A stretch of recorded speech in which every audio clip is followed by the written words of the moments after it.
सियालकोट में मसीही कम्युनिटी का प्रेयर फेस्टिवल, कौमी यकजहती और पाक फौज से इज़हार वफादारी।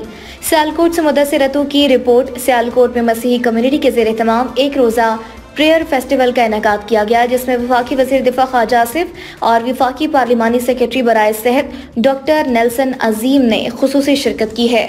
तकरीब की क़यादत मारूफ मजहबी रहनुमा पास्टर अनवर फजल ने की, जहां शुरका ने पाकिस्तान जिंदाबाद और पाक फौज पाइंदाबाद के नारे लगाए।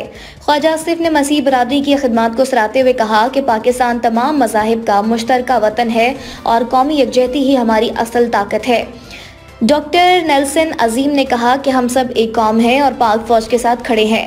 पास्टर अनवर फजल ने आर्मी चीफ और वज़ीर आला पंजाब मरियम नवाज शरीफ की क़यादत को खराज तहसीन पेश किया और सिख बरादरी को बाबा गुरु नानक के जन्मदिन की मुबारकबाद दी। तकरीब का इख्तिताम मुल्क की सलामती, इत्तेहाद और बैनुल मज़ाहिब हमांगी के लिए इज्तिमाई दुआ पर हुआ।